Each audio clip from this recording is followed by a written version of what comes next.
A quick note before we get into the episode. Oversharing is a podcast for entertainment purposes only. It is not a medical podcast and does not constitute medical or psychological advice. Always seek the advice of your physician or mental health professional. All right, let's do some intentions. Hi, Jordana and Dr. Naomi. Love your podcast. I'll get into it. I need an intention for when I feel bitter about my infertility. I'm 31 years old and my husband and I got married 2 years ago and have been trying to have a baby ever since. Now, I know that's on the short end of fertility journeys, but honestly, the whole ordeal has rocked my life. We were diagnosed with unexplained infertility and we had 3 failed IUIs this winter and proceeded to IVF. First egg retrieval, we got 1 euploid embryo from 30 eggs retrieved, and the doctor said I probably have poor egg quality. We would like to have at least 2 children, so I did 2 more egg retrievals, and now we have 7 euploid embryos, which we're over the moon about. I'm in the middle of a transfer cycle, and my little sister just told me she's pregnant and got pregnant on her honeymoon last month without even trying. I'm obviously happy for them, but I had immense feelings when I found out and cried for about a week. I always imagined my husband and I would be the ones to make my parents grandparents, and I can't believe how easy it was for them when I'm over here fighting for my life with IVF. It's truly the hardest thing I've ever done, and the mental and physical stress of infertility and IVF has been getting me down. The only word I can think to describe how I feel is bitter. Bitter that it's so easy to get pregnant for some people, bitter that I have to go through all the pain, needles, doctor's appointments, and money of IVF, and I have a lot of grief regarding not being able to go through that experience of conceiving naturally and having to go through so much heartbreak to get a result that most people just have a fun night with their partners to achieve. My husband and I joke that we can't believe people are out there getting pregnant for free. I do feel lucky to have had the success of getting 7 euploid embryos through IVF and lucky to have pretty good chances of having a successful transfer eventually. I need an intention to not be so bitter during my waiting journey, and when I do eventually get pregnant, I feel like once I am pregnant, I will want to overshare to people what I went through so they know I worked for this and had 2 years of hardship just to achieve this pregnancy. I'm anxious about people looking at my sister and I both pregnant and congratulating us and treating us the same, but I would want to be like, no, she just had fun sex. I had to go through lots of pain and money for this. I obviously know that's not the way to look at it, and everyone has their own hardships, and I don't want to be bitter and angry like this. I want to just be happy for myself and my husband and excited for our future child rather than trying to prove to others how hard I worked for it. I clearly need to reframe my mindset, and I was hoping you guys could help me out with an intention, please, and thank you. Sincerely, a bitter and reluctant IVF warrior. Mm-hmm. I like her sign off. It does feel like you're a warrior, like you're just, in battle constantly. Yeah. No, totally. I think obviously I can relate to the sense of like, it's very like frustrating to feel like it just happens so easily for so many people and you have to work so hard, and it just feels very like unfair, and it feels very like, it kind of turns you into a person that you don't want to be. And I think that's kind of what's happening here for her, where she's like, she wants to be happy for her sister. She wants to be like grateful for all the successful things going on in her life. But at the same time, it feels very like, I don't know, there's this sense of like unfairness, and the word she's not using, which I talk about all the time, is jealousy. Mm-hmm. She's jealous. She's jealous that her sister, it happened so easily. She's jealous that some people, that she has to try so hard at something that seemingly people every day, all the time, just get to do without really trying. Mm-hmm. And that's frustrating. I think that's very validating. But I think that like if she kind of feeds into this feeling that she's having of like almost like she says bitterness, she's kind of like losing like the joy of what could be, and she's almost like thinking ahead to her own like success, and already there's less joy, and it hasn't even happened yet. Yes. Yeah.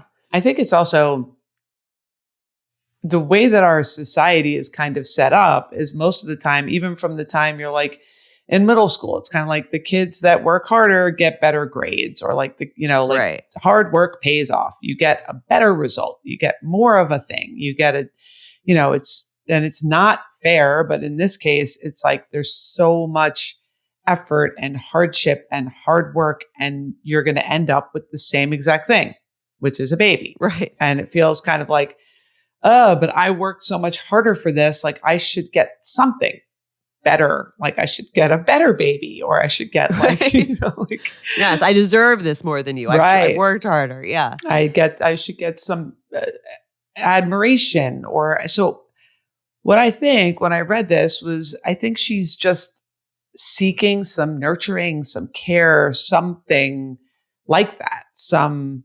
admiration, some external feeling of like, I see you. I see how hard you've worked for this. I see everything you've put into this. And like, I'm going to acknowledge that and appreciate that. But, you know, she's not going to get that from, I mean, she may from a close friend, from her husband, but I think this is just, I guess the intention that I was thinking for her is along the lines of like this bitterness, this feeling of bitterness, even like you said, her playing it out. Like when I do get pregnant, which she's not yet, Right. I'm also going to feel annoyed that Yeah. nobody realizes. So I think the bitterness is a sign to her that she needs to kind of give that to herself more in whatever that might look like, like just kind of nurture herself and kind of, really recognize when I'm getting bitter, it means like I need something more. Maybe from her partner, maybe from herself, maybe she needs, a massage, or maybe she needs to treat herself to something, or maybe she just needs to give kind words like, I'm so proud of you. Like, I'm so, just kind of giving herself some affirmation that she's looking to get from the outside world, but it really probably needs to ultimately come from her. I think that's very, very spot on, because I think a lot of this stuff feels very results oriented. And again, like obviously I hope this goes very smoothly for her, and it just like she and her sister are both and that's the story now that she's rewritten the story, and now this is the story. And the story is she's still kind of annoyed in the story, but it's successful. And I think that she needs to like get away from like who's having the first Right. grandchild and who's going to be here first. And I think exactly what you're saying, like focus on not even focusing on the results, but focusing on speaking to herself like that, or like the wins of her own accomplishments of like, look how much you've been through. Look how like how resilient you are. Yes, yes, yes. Yeah. And I think there's so many ways that she's probably not doing that because her focus is on like getting the outside world, I think, to see those things that her in her own mind, she's not able to spend, give it the airtime, the mental airtime of affirming herself. So the intention that I wrote is, I will be aware that feeling bitter is a reminder that I need to nurture myself emotionally and physically. So I think, it sounds like a little thing, cheesy, stupid, whatever, but if she can treat herself to something, that nurtures her body because her body's been through so much, versus how amazing would it be if like your sister or someone else or your parents or someone said like, your body has been through so much. I'm going to send you to the spa for a day to just like relax. You've been poked, you've been prodded, you've been filled with hormones. Like, I'm going to give it to yourself. Like you can do those things for yourself and sit there on that day and, obviously within your means, but at some level, even just go get a foot massage if that's all that you can maybe afford or whatever, or ask your husband or your partner to, nurture your body and nurture your mind, and even really just nurturing yourself, which is really hard to do. I learned from Tara Brach, who's a meditation teacher, this meditation called the RAIN meditation, which I talk about and we practice sometimes in my groups. It's an acronym, RAIN. And the last letter stands for nurture. And at the end of the meditation, you're supposed to kind of like nurture the part of you that's hurting in that moment. And that's the hardest part for anybody to do. Like nurturing yourself, it's almost like we always want that to come from someone else. We want to be nurtured by someone else, which is starts with our parents, then our friends, then our partners. And it is hard to get in touch with being able to do that for yourself. But I think that would be really healing. I totally agree. I think that's a great intention and great way for her to think about it. And I mean, I think I don't know if this is helpful, but she talks about gratitude, about like things on this fertility journey that she's grateful for. But I almost think it'd be like more helpful to think about other areas of her life that have nothing to do with this, that she takes for granted. You know what I mean? And I was thinking about this the other day because I pulled my leg. muscle when I was playing tennis. Oof. And I like couldn't walk for like a full day. And, I felt this way about the way that she's describing about other people getting pregnant so easily. And it's like very annoying and very frustrating. But when I had this leg issue, I was like, I can't believe I've just been like walking around every day, like freely just walking on the street, doing like all my errands and running up and down the stairs and never thinking about how like some people can't do this. Yes. Like it did make me Yes. so like when I mean in the moment obviously I didn't have it, but when I was able to walk again, I was like this thing that I do all the time, I just don't even think about. I just assume assume is a given for me. Like there's people who will never be able to do this, or there's Yes. people who to do this would be so hard, would be such an accomplishment. It would take so much time. And there's like, that could be said about, 95% of the things that we do every day that we don't even think about. Totally. And it Totally. really did help me think like, there's so much that we always just focus on what's missing and what we don't have and what's harder for us than other people. And like, there's just like an endless amount of things that come so easy to us that other people struggle for that we just never think about until we see them. Totally. I love that. I love that. Like there's something that just feels so wholly right about that mindset because one, it helps you like connect with other people that are going through something totally different than you and feel empathy for them. But you can use it for any time you have a struggle. Yeah. Anytime you struggle with anything, you can kind of, when you come out of that struggle, become more mindful of being grateful for what you have. Like I think about this with parenting too. Like we always, throughout the course of the years that we've been parenting, there's always like a little phase of a thing that feels like the biggest deal in the world. And then one day it just is gone. And we almost never stop to be like, oh, right, that thing that we were Googling incessantly and like thinking of calling like 7 experts to figure out how to fix is gone. And we don't even like come back to it. We just like, okay, that you look not even, okay, that's better now. It just almost like melds into like the rest of your life. And you don't even think back to when this was an issue and how much effort and energy you put into like, what if my leg never gets better? What should I do next? And then it's just better. And you don't even look back and think, oh my gosh. Right. Thank God. What a miracle What that a I miracle. didn't have to just like have to be thinking about this all day, every day. Totally. I'm not in chronic pain all the time. Yes. Some people actually are. Yeah. Yeah. And again, I don't want to diminish what she's going through. Obviously, like I completely relate to it, but I do think it helps a little bit to be like, if you're thinking about things to be grateful for, even just outside of this process, because again, I think she's grateful for the things in this process that are going well, but like take yourself, the things that have nothing to do with that are going really well that you just never think about. Totally. Yeah. I'm sure many. Just having a partner. Like I talk to people every day that if they could just find a loving partner, they feel like that's all they would ever need. Totally. To be happy. So yeah, but this is hard. I think this is your soul crying out that it needs more care. And I think the best place for it to come is from you. Agreed.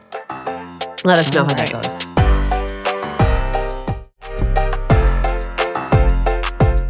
All right, let's do a trigger. Do you want to read this one? I will read this. Okay. Hi, Jordana and Dr. Naomi. I love you guys in the show. I have a former situationship that's very similar to the one Jordana has talked about in the past, on and off for 6 years. Lots of drama, and when we finally called it off for good, I removed him on all social media except for LinkedIn because who thinks about LinkedIn? It's now been 5 years, and we have both since gotten married and had children. He recently came across my LinkedIn feed, so I clicked his profile to see what he's been up to. He then sent me a message. Okay, you sprung for premium. I get it. Which I thought was a weird move, but I responded pretty breezily. We work in the same field, so I congratulated him on a recent promotion. His response has me seeing flames, and it has been for months. For what it's worth, I too have had a major promotion since we last spoke. I'll attach the screenshot. How triggered can I be? Signed, more than my last name has changed. Thanks for the profile view. Hope all is well. Stoked to see you've made partner. Same to you. Thanks, and congrats on the name change. Okay, so she's very triggered by this name change comment, Yeah. which I guess she's seeing as like passive aggressive. I'm trying to think like what is so triggering about it.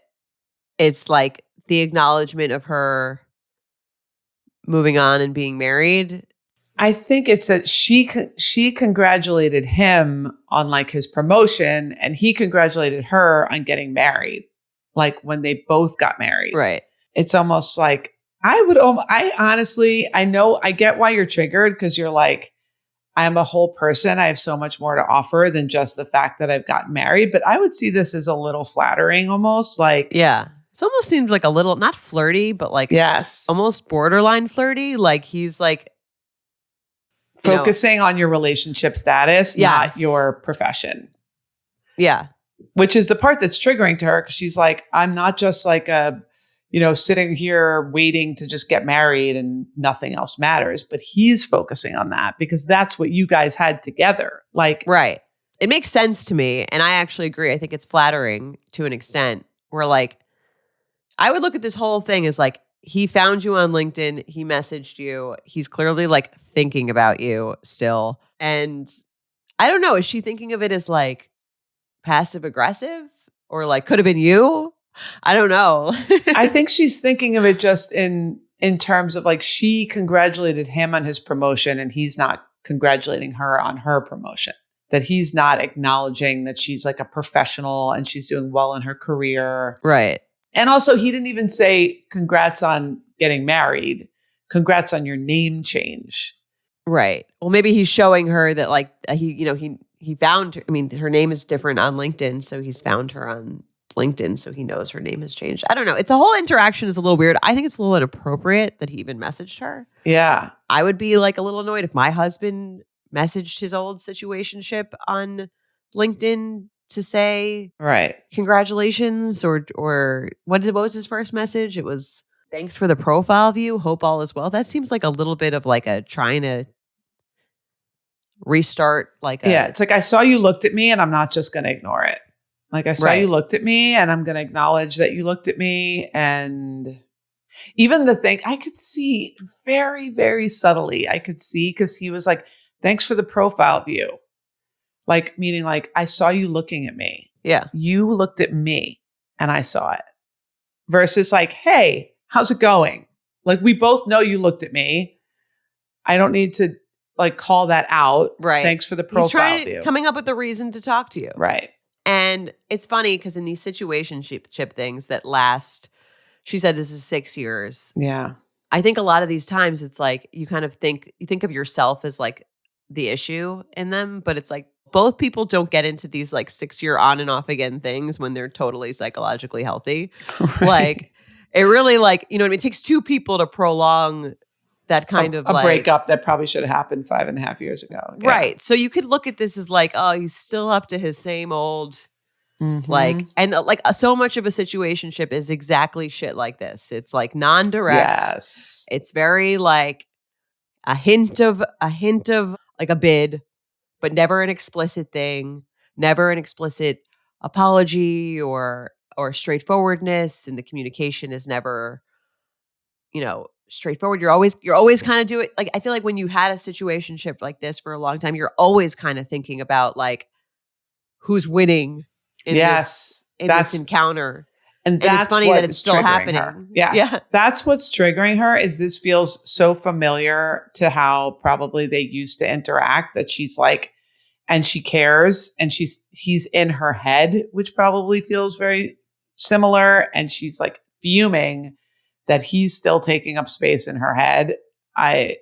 With his same old tactics of like, I'm not going to make you feel great about yourself, but I'm going to give you some attention. Yeah. And it's still kind of yeah. working a little bit, which Oh, that's gosh. triggering. I get it. And here's the thing.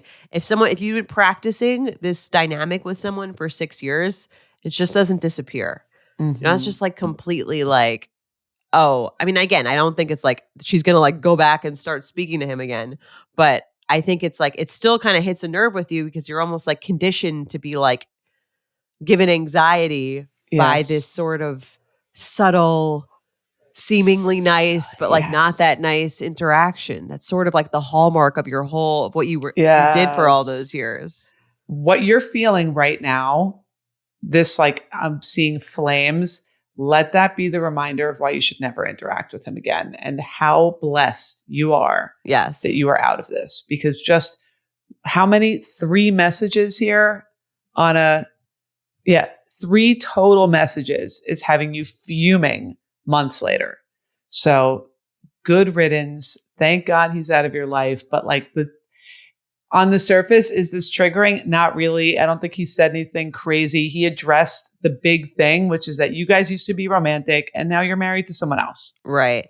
That's the bigger thing between you. It's not like you guys were colleagues Yeah. and that was your entire relationship. And then all he said was congrats on the name change. Like your relationship wasn't a business relationship. It was a romantic relationship. So he's commenting on that romantic aspect, but I totally get that it's triggering because he probably did this when you were together, like make you feel not important or smaller or, Yes. and he's doing Like you it were again. lucky to have his attention. Yeah. Yes.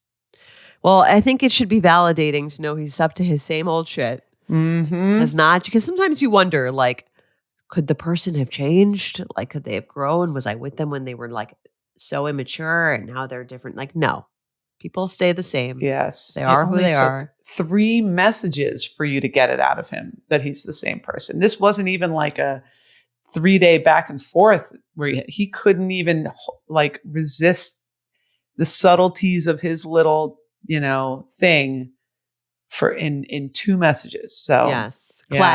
Classic. I think given Uh, the history, I'd give this like a 4. yeah, I would agree with that. On the surface, I don't think he said anything so crazy, but I could see and I bet if we had her on here and knew the dynamic, there's some button that he's pushing. So yeah, I'll agree with that. I'll give it a 4. I'm sure he's re-entered her life in a similar fashion during Yes. the 6-year situationship. Oh gosh. Yeah. But agreed. Be grateful. All right. Let's do one more. You want to read it? Sure thing. Hi, Jordana and Dr. Naomi. Huge fan. Love you both. I'm writing in with a triggered scenario. My now fiance and I got engaged 2 weeks ago. We're both 27 and met in college, so have been together for a little over 6 years. We're so happy and excited, and our families were thrilled when we told them the news via FaceTime.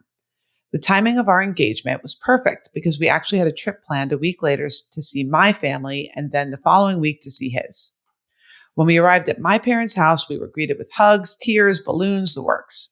We had such a fun week celebrating with my parents and my brothers, and they expressed how special it was that he had planned the proposal with timing that allowed my family to see us so shortly after.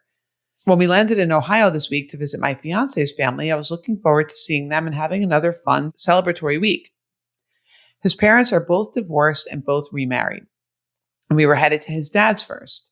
When we arrived, the house was empty because my fiance's dad and stepmom were both at work, but his dad was on his way home. His dad comes into the house, says hello, gives us hugs, and that was it. It's not like I was expecting him to fawn over my ring, but not even a congrats or any mention of the big news was shocking to me. I'm not delusional. I know that our engagement is a bigger deal to us than to literally anyone else, and most people aren't going to really care. But his dad? Am I crazy for expecting him to have given us a bit more excitement seeing us in person after getting engaged less than 2 weeks prior? How triggered can I be? Sincerely, deflated fiance. I didn't think this was that triggering. I think it's like a dad.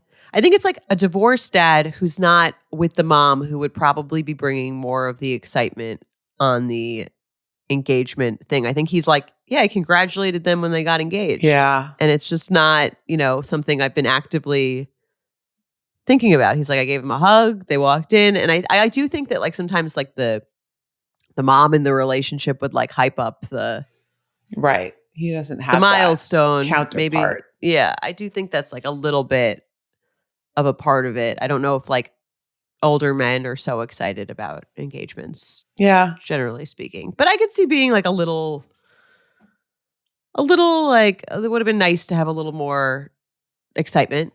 Yeah. I mean, I think this is probably more triggering than you do. I think the fact that he didn't even acknowledge, like some people are more subdued. He might not be doing the balloons and the tears and, oh my God, and welcome to the family. But like, it sounds like he didn't even acknowledge it in some way, like, oh, hey, soon to be daughter, like, so happy, like even just congrats, Right. Or asking a question about it. Yeah. Yes, just some acknowledgement of like something has changed. The last time you were here, you guys were just dating. You've been dating for 6 years.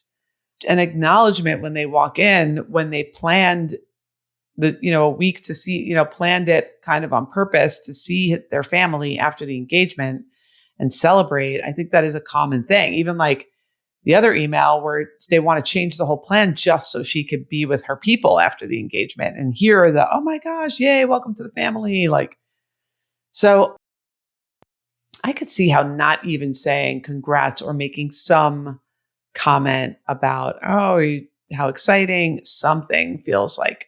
Right. Did you forget? Do you not? Maybe it was almost like they've been together so long that and it was his dad. So maybe he kind of knew it was going to happen.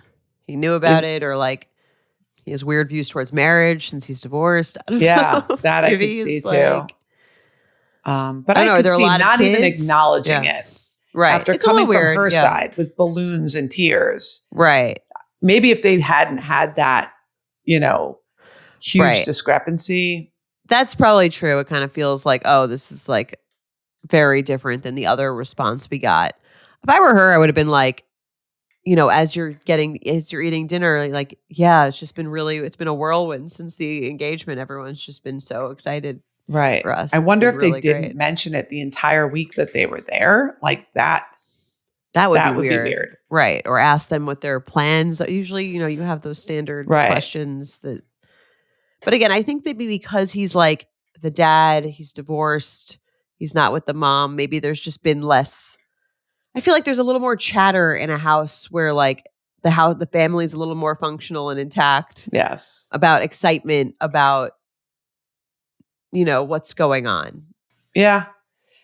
I think if they went to his mom's and there was a little bit more there, I would chalk this up to like, divorced dad isn't going to be as emotive about this. If he didn't mention it at all for their entire visit that they were there. That'd be weird.